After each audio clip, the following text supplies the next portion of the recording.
queridos, cá estamos nós para mais uma aula de Química. Vamos dar continuidade ao nosso cálculo estequiométrico, que nós estudamos na aula passada, falamos a teoria toda, de como a gente faria para encontrar, além do cálculo normal, que a prova pode te pedir, ela pode te pedir ainda o cálculo do excesso, do grau de pureza e do rendimento das reações. Então, essa aula de hoje eu reservei para a gente fazer exercícios relacionados a esses tópicos, tá?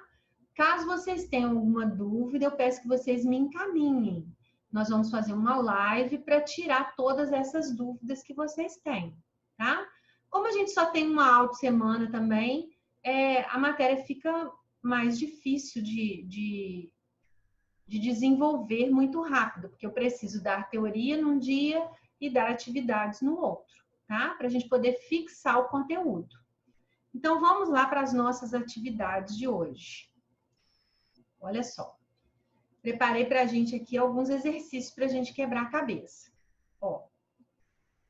A cauda bordaleza é uma das formulações mais antigas e mais eficazes que se conhece. Ela foi descoberta na França no final do século XIX, quase por acaso, por um agricultor que aplicava água de cal nos cachos de uva para evitar que fossem roubados.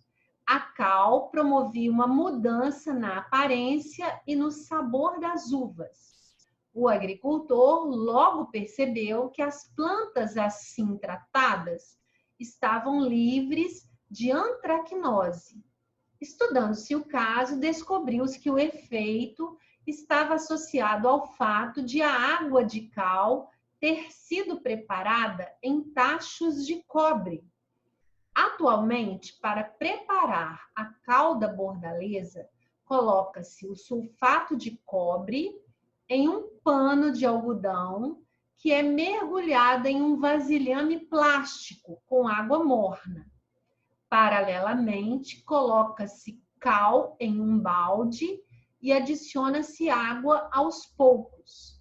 Após 4 horas, adiciona-se aos poucos e mexendo sempre a solução de sulfato de cobre à água de cal.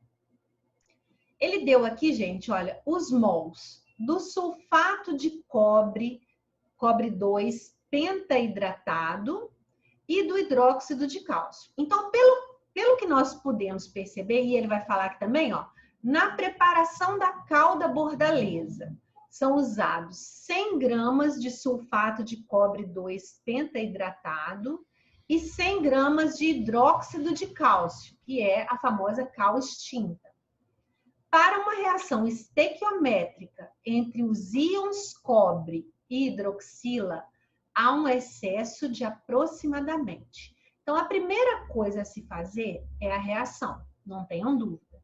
Então, sulfato de cobre 2, ó, o cobre 2 vai juntar com o sulfato, que também é menos 2.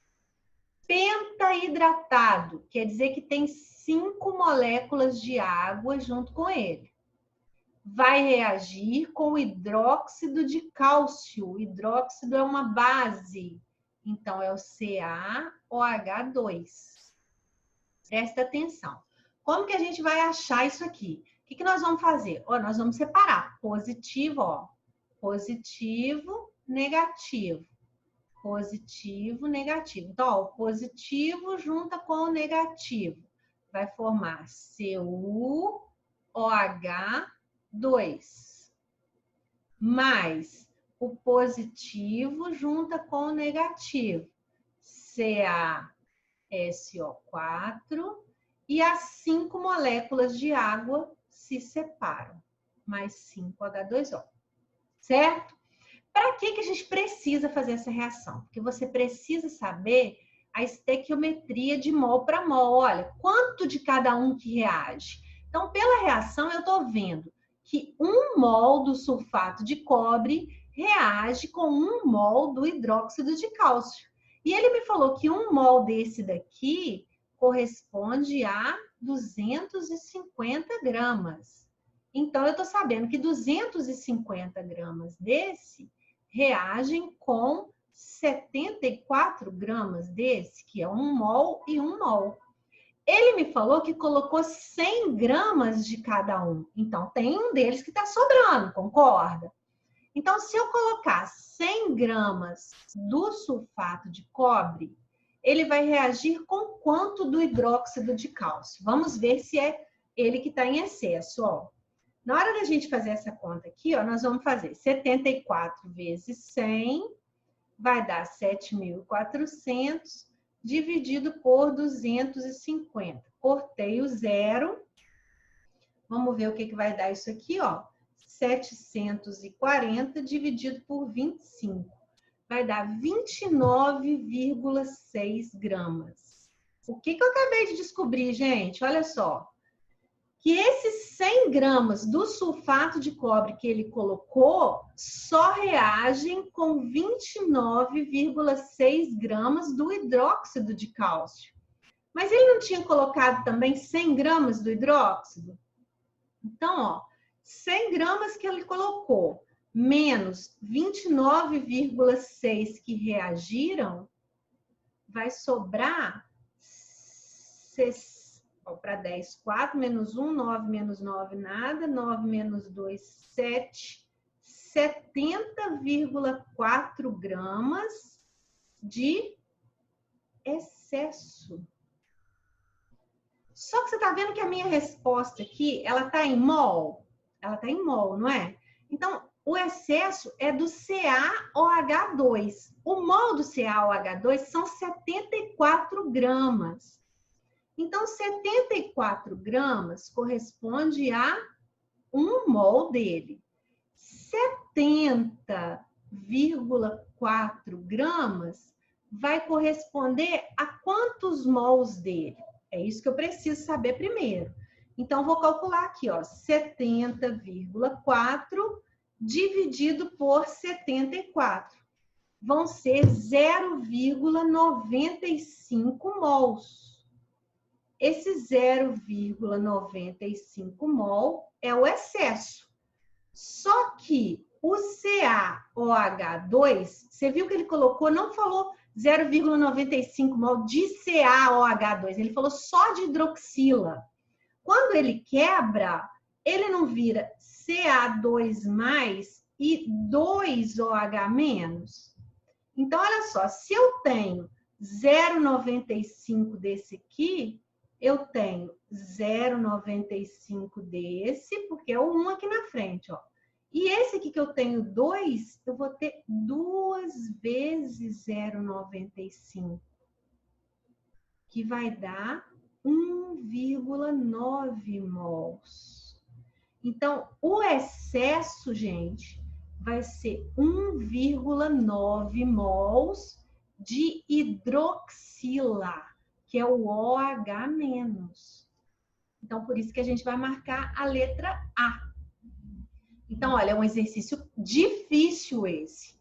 Você, primeira dificuldade, montar a equação. Você chegou à conclusão que a reação ocorria de 1 mol para 1 mol. Sendo assim, 250 gramas de um reagia com 74 do outro. 100 gramas desse reagiam com 29,6. Descobri a massa do excesso de CaOH2. 1 mol do CaOH2 são 74 gramas, 70,4, que é o excesso, correspondem a 0,95 mols. Como o CaOH tem o 2 aqui na hidroxila, e ele está me perguntando hidroxila, eu tenho que pegar esse valor e multiplicar por 2. Então, vai dar 1,9 mols dela. Ok? Se não tiverem entendido, me perguntem aí depois, tá? Próximo. Observe a reação não balanceada, que representa uma das maneiras de produção do gás cloro. Então, o gás cloro está aqui. A primeira coisa a se fazer é balancear a equação, ok? Então, ó, por exemplo, 1 mN 1 ml. Aí eu tenho, ó, 1 CL aqui e aqui eu tenho, ó, 2... Não, CL pode ficar por último. Vamos ver os outros. O O eu tenho 2. Então, eu vou colocar um 2 aqui na frente para ficar com 2 vezes 1, 2 Os. O H eu tenho 2 vezes 2, 4 do lado de cá. Então, vou colocar um 4 aqui. Fiquei com 4 CLs, 2 CLs mais 2 CLs, 4 CLs. Agora está balanceado, certo? Para a produção de 3 mols de CL2. Então, escuta, eu quero produzir 3 mols de CL2. Quantos gramas de HCl são necessários? Então, meu X está aqui e o meu X é em gramas. Ó, o que eu falei com vocês? Que no cálculo estequiométrico poderia aparecer massa de um lado, número de mols do outro. Massa, eu sei que eu vou comparar com a massa da tabela periódica. Então, você está falando do HCl. Você vai lá na tabela periódica, a massa do H é 1, do CL é 35,5. Somou 36,5. Eu tenho 4 mols, então, vezes 4. 36,5 vai dar 73, 146 gramas. Eu vou colocar aqui embaixo. É a massa molar de 4 mols. O CL2 eu quero em mols. Mols, número de mol, eu olho esse número aqui da frente, que nesse caso aqui é quanto? 1. Então, vamos ler isso aqui da forma que a gente enxerga. Ó, eu estou olhando na equação e eu estou vendo que 146 gramas desse produzem 1 mol de CL2. Para produzir 3 mols, serão necessários quantos gramas? X. Então, X é igual a 146 vezes 3. 3 vezes 6, 18, vai 1, 12, 13, mais 1, 438 gramas. São necessários para produzir. Tudo bem? Tranquilo? Esse foi bem mais fácil, né, gente? Ó, a pirita é encontrada na natureza, agregada a pequenas quantidades de níquel, cobalto, ouro e cobre. Os cristais de pirita são semelhantes ao ouro e, por isso, são chamados de ouro dos tolos. Esse minério é utilizado industrialmente para a produção de ácido sulfúrico. Essa produção ocorre em várias etapas, sendo que a primeira é a formação do dióxido de enxofre, segundo a equação a seguir. Tá, então formou o dióxido de enxofre. Na segunda etapa, o dióxido de enxofre, então, ó, o SO2, reage com o oxigênio para formar o trióxido de enxofre, que é o SO3. E, por fim, numa outra etapa, olha lá, o trióxido reage com a água, dando origem ao ácido sulfúrico. Então, olha só, ele te deu apenas a primeira etapa. São reações, gente, que a gente chama de reações consecutivas. O que é uma reação consecutiva? É quando o produto de uma reação é usado como reagente na outra, tá vendo? Ele produz o SO2, pega o SO2 e usa numa outra reação. Produz o SO3 e utiliza como reagente numa outra reação. Sabendo que o minério pirita apresenta 92% de pureza, calcule a massa aproximada de dióxido de enxofre produzida a partir de 200 gramas de pirita. Então, ó, não tem relevância nenhuma as duas etapas que eu fiz aqui. Ele já perguntou direto aqui, ó, ele está usando de pirita 200 gramas. Ele vai usar 200 gramas dela. Mas ele falou que ela não está totalmente pura, ela tem 92% de pureza. Então, junto com esse 92, eu já vou multiplicar a porcentagem dela, que é o 0,92. Ele quer saber a massa aproximada do dióxido de enxofre produzido. Então, eu tenho massa de um lado, massa do outro. Vou usar a tabela periódica, então, para calcular as massas. Ó. O ferro, FeS2, são 4. O ferro é 56 vezes 4. O enxofre é 32. 4 vezes 2, 8, vezes 8. Então, vai ser 16, 24, 25. E aqui, 24 vão 2, 224. Somando, 10 vai 1, 7, 8, 480 gramas. É o valor dos 4 mols de pirita. E o SO2, olha lá, são 8 mols de SO2. Então, ó, o S é 32, vai ficar vezes 8. O O é 16, 8 vezes 2, 16. Então, vai ficar 16, vai 1, 24, 25. Aqui, 6 vezes 6, 36, 9, 16. Vai dar 6, 15, 256 também. 6 com 6, 12, vai 1, 10, 11, 512 gramas. Então, gente, vamos entender o que a gente está fazendo. Ó, pela equação, eu estou vendo que 4 mols de pirita, que correspondem a 480 gramas, produzem 8 mols de dióxido, que correspondem a 512 gramas.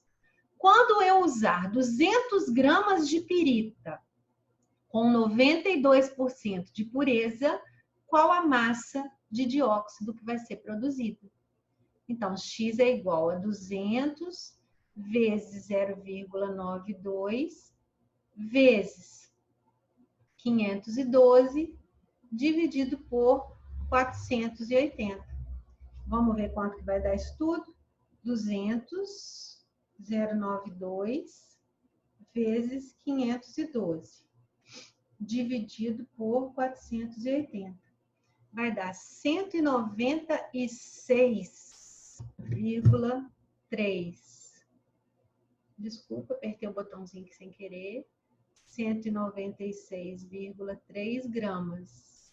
Ele pediu a massa aproximada, então a nossa massa aproximada vão ser 196,5 gramas do gás produzido. Ok? Próximo, olha lá. Bicarbonato de sódio sólido, aquecido, se decompõe produzindo carbonato de sódio sólido, além de água e dióxido de carbono gasosos. O gráfico mostra os resultados de um experimento em que foram determinadas as massas de carbonato de sódio obtidas pela decomposição de diferentes massas de bicarbonato. Então, só para vocês entenderem, ó, o bicarbonato de sódio é essa substância aqui. Quando aquecido, ele se decompõe em carbonato de sódio, Na2CO3, mais água, mais gás carbônico. É isso que ele falou. Certo? Aí ele te deu um gráfico, mostra os resultados em que foram determinadas as massas de carbonato obtidas por decomposição. Então, ó, no eixo X, ele colocou o bicarbonato e no eixo Y, o carbonato. Então, por exemplo, quando você decompõe 10 gramas de bicarbonato, você consegue obter aí por volta de umas 6 gramas aqui do carbonato. O fato é que, ó, os dados do gráfico permitem concluir que as massas de carbonato de sódio e bicarbonato nessa reação estão relacionadas pela equação. Então, a massa do carbonato é a massa do bicarbonato, que você coloca no início, multiplicado por um valor que ele chamou de K. Tá? Então, ó, os dados do gráfico permitem concluir que as massas de carbonato e bicarbonato nessa reação estão relacionadas por essa equação. E que o valor aproximado de K é. Então, vamos pegar um desses valores aqui para a gente ver. Vamos pegar, por exemplo, esse daqui, ó, que ele está em cima do pontinho, ele vai dar certinho, ó. Quando a massa do bicarbonato é 40. Então, no lugar da massa do bicarbonato, eu vou colocar 40. O K está aqui, que eu não sei o valor dele. A massa do carbonato, ó, ela está quase em cima da linha aqui, ó. 25, 26. Vamos colocar 26 aqui. Então, o valor do K vai ser 26 dividido por 40. Aproximado, que ele está pedindo ali, né? 26 dividido por 40 vai dar 0,65.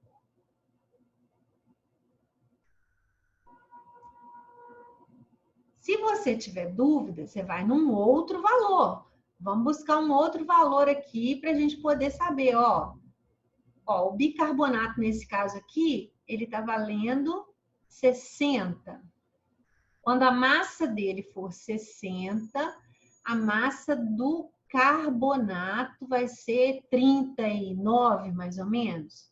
Então, ó, 39 é igual a K vezes 60. Então, o K vai ser 39 dividido por 60, que também vai dar 0,65, tá vendo? Então, por isso que ele está pedindo o valor aproximado. O valor aproximado desse K vai ser 0,7. Em qualquer ponto que você fizer essa relação, você vai achar o mesmo valor para o K. É isso que eu quero que vocês entendam. Tá bem? Mais um, número 5. No Brasil, em 2016, foram consumidos aproximadamente 369 cigarros per capita, segundo informações publicadas pelo INCA, Instituto Nacional do Câncer. Assumindo que uma árvore adulta consiga absorver 140 quilos de CO2 por ano e que cada cigarro contenha 0,35 gramas do elemento químico carbono, quantas árvores seriam necessárias aproximadamente para absorver todo o CO2 gerado pela queima de todos os cigarros consumidos no Brasil em 2016? Assuma que na combustão do carbono presente no cigarro, a conversão em CO2 seja igual a 100%.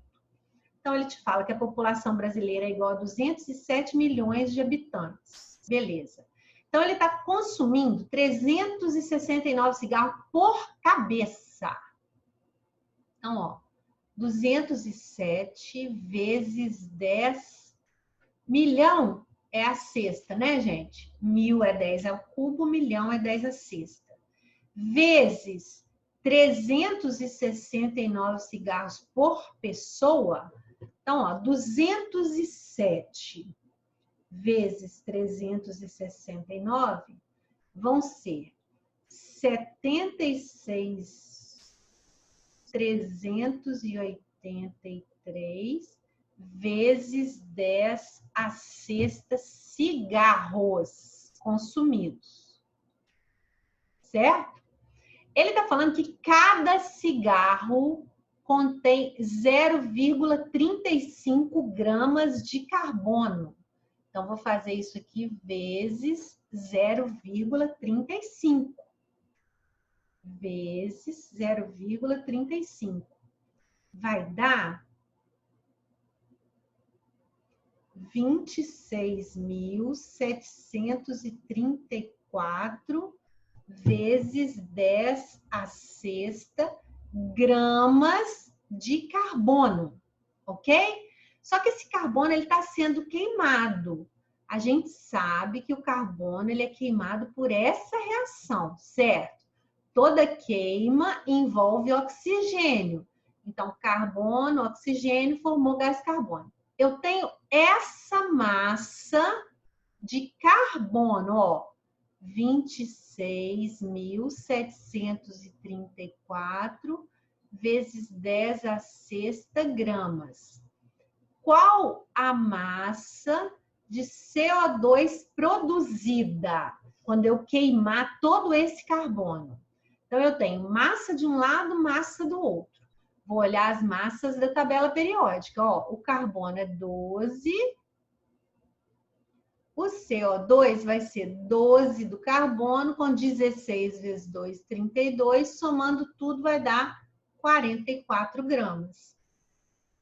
Então, a quantidade de CO2 produzida vai ser 26.734 vezes 10 a sexta, vezes 44, dividido por 12. Vamos ver quanto vai dar isso tudo, ó. 26.734 vezes 44, dividido por 12. Vai dar 98,024.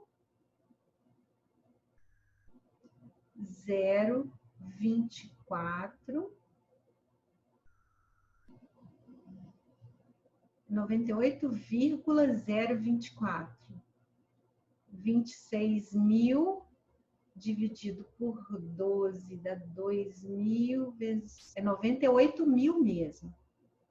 Ó. Fiz um trem errado aqui, bati errado, gente. É 98.024 vezes 10 a sexta gramas de CO2 agora, certo? Ele falou que cada árvore consegue absorver quanto? 140 quilos. Então, a primeira coisa, vamos passar isso aqui para quilo. Como que a gente passa de grama para quilo? 1 quilo são 1.000 gramas, não é? Então, a gente divide por 1.000. Vamos pegar isso aqui e dividir por 10 ao cubo. Então, eu vou 10 a sexta. Como é que eu faço divisão de potência? Repete a base e subtrai os expoentes, não é? 98.024 vezes 10 ao cubo. 10 ao cubo são 3 zeros para frente. Então, vai ficar 98.024, 000 quilos de CO2. Eu passei para quilo isso, tá? 3 casas, 3 casas. Cada árvore absorve 140 quilos. Então, ó, uma árvore absorve 140 quilos de gás carbônico. Para absorver, olha lá, 98.024.000 quilos. Quantas árvores são necessárias? Então, vai dar 98, vamos fazer a conta, 0,24, 000, dividido por 140. Vai dar 700.171 árvores. Então, ó, nós vamos ter aproximadamente 700.000 árvores para poder absorver a quantidade de gás carbônico que vai ser liberado por esse tanto enorme de cigarros que vão ser consumidos.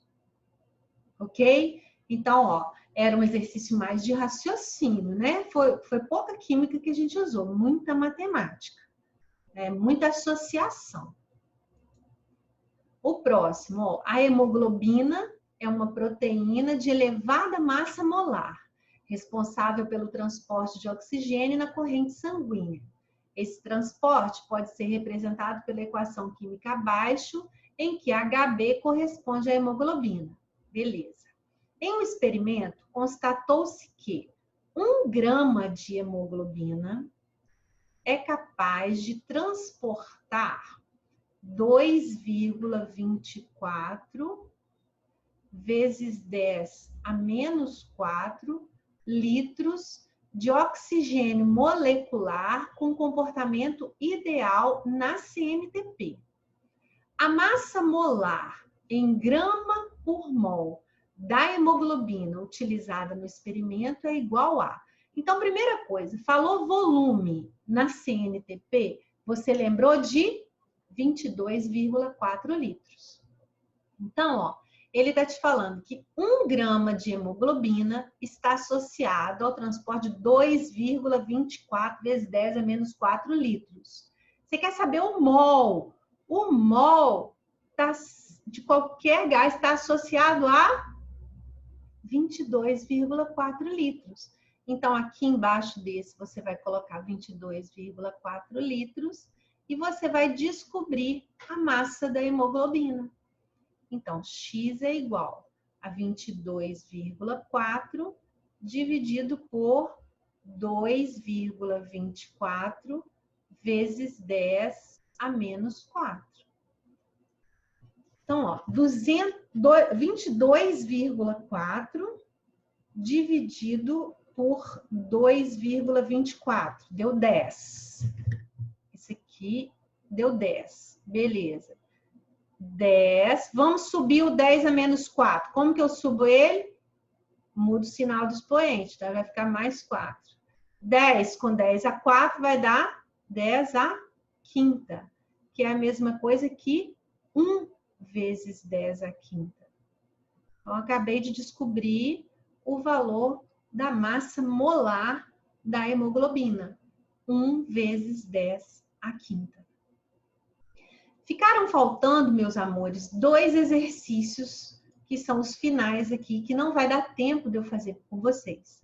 Então, vou fazer o seguinte, eu vou mandar esse PowerPoint para vocês, vou postar no grupo, e vocês vão terminar, vão tentar fazer para mim esses 2 exercícios, tá? Se tiverem dúvidas, me avisem, que aí nós vamos refazê-los, vamos fazer juntos na próxima aula que a gente tiver. Combinado? Eu espero que vocês tenham entendido tudo. Caso contrário, me avisem, tá? Beijo grande para vocês e até a próxima aula.